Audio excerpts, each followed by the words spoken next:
Hi everyone, and welcome to the Effective Teaching Podcast. This is episode 57, and today we're looking at how does classroom behaviour impact lifelong learning.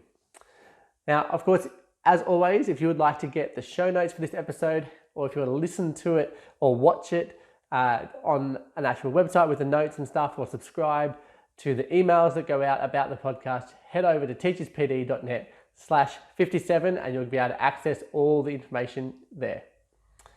Well, I want to start this episode by telling you a few things not to do when it comes to behaviour management.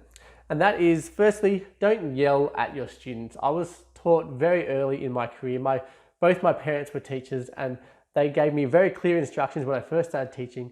Don't yell. What you want to do is actually lower your voice, and then that actually has a better impact on getting students' attention. So rather than yelling and screaming to get over the top of the class, you actually just lower your voice, and then they start to pay more attention, or they know they're in trouble. If you say their name, hey, Jerry, stop doing that, rather than, hey, Jerry, doesn't work. Okay, so don't yell at them. Yelling at them also, belittles them. It is disrespectful, and I think that's really one of the key things that we'll get to in a moment about what we need to be trying to do is making sure we're being respectful and safe and not belittling the kids in front of the class. And that's one of the things I want to tell you not to do as well as when it comes to behaviour management is try to actually address behaviours separate from the class. So if someone's doing something that's really frustrating and stopping kids from learning, actually ask them to just go outside for a sec and then going outside and talking to them and then bringing them back in, or going and just getting next to them and addressing the problem really directly there, rather than calling them out in front of everyone. Very different approaches there and different results that you'll get to. And remember too that in the classroom, you are the authority, and therefore you are the one who is responsible for what's happening in there. So it is your job to make sure that the kids are safe and to make sure that everything is set up well. And so you need to make sure that you do address unsafe behavior really quickly and appropriately. And as you do this, you want to make sure that it's really dealt with very much like shut out almost, I guess, if it's not safe. But if it's disrespectful behavior, you still need to address it quickly. You can't allow things to just kind of progress because it builds up, and the extent to which they're being disrespectful will become larger. So you are responsible for what's happening in your classroom. And I guess that's going to flow into the other thing is that as the responsible person in your classroom, you also want to be a really good model for your students. And so that will actually mean you being avoiding things like favoritism, avoiding sarcasm generally in your class, because a lot of students just aren't going to get it and will actually end up being offended by what you're saying, even though you're not necessarily meaning to be offensive. So you want to avoid those kinds of things. But as that example, you also need to model how to properly and appropriately respond to people who are behaving in these manners, whether it's unsafe manners or disrespectful manners, and they will take different responses, but it's your job to model the correct response. And if you model by going straight to yelling at kids and by belittling them in front of everyone, that's going to be what they see and what they then try to do in the future. Now, when it comes to learning, students learn better in a safe and respectful environment. And they're the two things every year when I set up my classroom, I really focus on those things with my kids. This is a safe place, and it's also a respectful place. And that respect flows in every direction, between the students, between me and the students, and between the students and me. And that means that they have to understand what that looks like, what that means in terms of how I behave and how I treat them. Even when they're being disrespectful or rude, or when they're doing the wrong thing, should not respond, and I do my best not to respond in a disrespectful manner, to always treat the student as a person in front of me. So our goal is to set up this environment that's safe and respectful, and we need to make sure that we're setting that example. I've seen so many teachers where they demand obedience or they demand respect without giving any to the students. I have vivid recollections when I was first teaching of a teacher and a student in the playground actually getting right up to each other where their noses were almost touching, and the teacher was just yelling at this student. And there is no respect there. Even though that student was not being respectful to start with, the response of the teacher was not one where they were modeling better behavior. They were actually modeling pretty much exactly the same behavior as that student. And it's important that we modeling the correct adult behavior when it comes to this. And this can be particularly hard to do, but it's something we should be constantly working on. And admitting when we get it wrong is fantastic. The students learn a lot when we admit when we get stuff wrong. Now, to do this, it all starts with your expectations. So making sure you set everything up really well at the beginning of the year, and then you remind the students of those expectations frequently. Now, that frequency could be as frequent as every single lesson. It doesn't mean you go through all the expectations every lesson, but at least a reminder of the expectation that's going to apply to what you're doing that lesson. And for me, because my expectations are generally that you will be respectful and that you will make sure that this is safe, I will then detail things for particular lessons. So if I'm taking kids outside to play physical activity, I say, all right, we need to be safe out here, so make sure we've got sunscreen, hats if it's a sunny day. If there's potholes, and point them out to the students. These are potholes, we're going to avoid those today. And we need to make sure that we're respectful, so we're not picking on people who can't perform as well as we can, etc. And so I'm reminding them of that as we go out. And because I do that frequently, and then we'll improve how well they stick to those expectations, because they're constantly being reminded of it. And you might even start to get them to tell you, what am I expecting here? When we're doing respectful behavior, what do I expect you to do in this context? The other thing you want to do is talk to your students about those expectations. You might even set it up with them, but then you want to stick to them and make sure that you apply them with equity. And that's opposed to applying them equally. So you're setting up these expectations, and I actually talk to my students very clearly at the beginning of the year about the difference between equity and equal, and basically talking about what fair actually means. And so, is it fair for me to treat all of you exactly the same? No, it's not. Okay, because they're actually, all of you are different parts, you're at different levels of responsibility, you have different things that are going on in your family lives and in everything else that's going on around you. So I cannot expect, right, the same things from you, and I cannot treat you all exactly the same. In fact, you would actually get annoyed at me if I did that. And so I walk them through this idea of what fair is and what equity is, compared to just doing an equal blanket treatment. And then I talk to them also, and when I do my behavior management, I talk about making sure that we address the root causes and not just the symptoms. And so one of my key things with this is that I want my students, when they have something that happens, whether someone's disrespectful to them, there's poor behavior, something becomes unsafe, we're actually trying to find out what the causes are behind this, where we're trying to find out, and get a bit more perspective and empathy in my students. And so poor behavior, it's often the result of something else. That could be a feeling of disempowerment. It could be broken relationships, whether that be family, romantic, or friendships.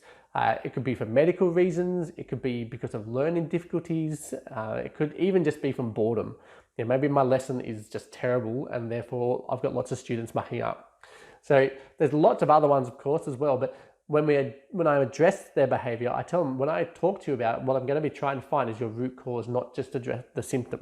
It doesn't mean I ignore the symptom. Okay, it just means that I'm actually looking to help you as a human being, is what I tell my students, so that when we're addressing this, I can actually help you become better and to learn better strategies for managing it.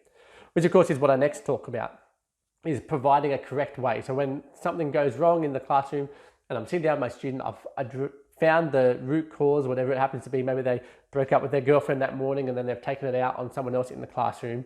We'll then talk about the correct ways of actually applying this or dealing with this. And so once the root is identified, I then provide students, I don't necessarily ask them to think about, depending on how they are, but I will generally involve them in the discussion, but I'll provide them with a couple of ways and then get them to try and think of a few others. But I want to give them ways that they could have actually expressed what's going on in a safe and respectful manner. And so if they've just blurted stuff out in the classroom, had to go another student, I'll talk about, well, maybe, if this is coming from, you've had a hard bit day in the morning, if you flag that with me as you come in, maybe you can help, I could then help you to isolate or to make sure that you can do work, but you're not actually having to deal with other issues. And we help identify different strategies that they could apply that would have actually reduced the chances of the blow up or whatever happened in the class. And doing that helps the students understand that we actually care about them, even though they're the ones who did the wrong thing. I care about them enough to find out what's going on. I care about them enough to help provide them with strategies so that it doesn't happen next time. And then the next thing that I want to do is make sure that we actually focus on restoring the relationships that got broken. And that doesn't mean going back and restoring is romantic relationship that broke up. It's about the relationships that got disturbed in that classroom. And that relationship could just be the relationship between me and that student. Maybe they've just been disrespectful and blown up at me. And therefore, I'm going to sit down with them and talk about my perspective of what happened, how it made me feel. And I want to understand about how they felt too about what had happened in the classroom and what I had done that had maybe caused things as well. And then we need to address that. And obviously, if they've done this to another student, I'll actually get that student to tell me how they felt. I'll actually get them to tell me what they would like to see happen to the student. Now, that doesn't mean I'm going to do what they asked me to have happen to the student, but it means that I'm going to get more of an insight into how offended they were and what things I need to communicate to the offensive student to guide them in terms of how they could go about restoring this relationship. Now, it might mean that I need to hold meetings with the student, have them talk to each other, and that communication that happens in those meetings is more about helping the students to understand each other's perspectives and how the incident made each other feel, and then how that was disrespectful, and then what needs to happen going forward. Because my goal is always to restore the relationship. There's something that's gone wrong, there's consequences that are going to come, but my goal is actually the consequences should actually help them to restore that relationship, to help the student to become a better person. Because we all know we don't want to just stay stagnant. We don't want kids to remain as they are when they're 5 years old and come to school. We want them to grow and mature. We want them to actually learn how to manage themselves as people, how to make sure that they are being respectful and kind and courteous, but also being able to communicate what their needs and desires are in appropriate ways so that they're not disempowered within the process, but where they are actually becoming a better human being through this. And so, yes, consequences come as we go through this process, but I want to develop in them a sense of empathy. I want them to understand different people's perspectives on things, and I want them to understand what it takes to actually restore the relationships, because in life, this is something that's really important. And students are learning through this whole process. Whatever the issue is that happens in my classroom, I want them to learn through it. So even if they're just learning how to manage themselves, how to communicate better, how to deal with conflict in a more appropriate manner, everyone's going to learn from that. And the main thing I want my students to learn throughout this process as well, apart from the fact that they need to get better and that they have done this wrong and they need to improve in this sense and think about different strategies within that, probably the biggest thing across this whole process is that I want the students to learn that we care, or that I care about what's going on, about who they are, about where they're going, about how they're growing and maturing, because my goal is to actually help them to become people who live well with other people. And part of that means that they have to learn how to deal with issues and learn how to overcome obstacles within relationships. And I think that's actually one of the things that's key for lifelong learning. Because in lifelong learning, you require other people within your learning. One of the key ways of learning is collaborating, it's communication, and that requires other people. And our system at school is it's quite against us in a way in terms of having great classrooms. We all know if you've got period 6 on a Friday that you are in for a hard lesson generally, right? Because our students have been sitting in classrooms for 5 to 6 hours a day for 4 or 5 days a week. And when it gets to that point at the end of the week, even just on the end of Monday, kids are exhausted. Okay, particularly if they've been asked to sit still, to focus, pay attention, do hard work, to be using their brain heavily. By the time they get to that afternoon session, they're actually completely exhausted and worn out, and they need someone who understands that and who can help them. And we're often exhausted at that point too. And that actually causes, if we're exhausted and we're struggling and they're exhausted and they're struggling, more conflicts and issues are going to come up from both sides. And so us knowing that and coming into it is really important for what we then do in our lesson, how we plan it. And how we plan our lessons and creating engaging and fun lessons is very important for classroom management. And I don't think that can be emphasized enough. I think we've heard it many times as teachers that having really good engaging lessons is a good start. Okay, it's probably one of the most impactful things you can do to manage behavior in your classroom. Of course, there's always going to be behavioral issues anyway, but how you then approach that. If you are modeling and being respectful and making sure that the classroom is safe for your students and that you are dealing fairly, not equally, but fairly with your students, then I think what ends up happening is that the students see that you actually care, and that developing a rapport, that connection with your students helps to manage that behavior, because it gives you greater insight into your students. The more you know them, the better you can care for and look after them in terms of making sure that your classroom is safe and respectful for each one of your students. Well, this week, if you want to do something, get to know your students a bit more. If you haven't set up some clear expectations with your class, take some time and do it. Even though it's, if you're in Australia, it's getting late in the year. If you're in the Northern Hemisphere, it's the beginning of the year, perfect timing. Let's set up these really great, clear expectations. You can do it with your class, put it up on the wall in your classroom and refer to it frequently. And if you've already set it up, maybe your next lesson this week, refer to those expectations so that your students know what's coming, know what they need to do. Make sure your lessons are engaging. And then if something happens, make sure you're looking to actually understand the root cause and to address the broken relationships, and to show the student that you care while modeling to them how they can grow and learn through this process.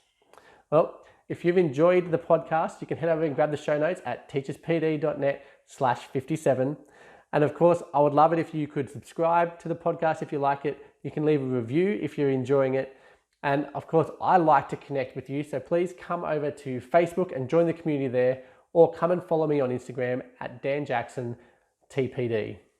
Well, until next week, I'll see you then.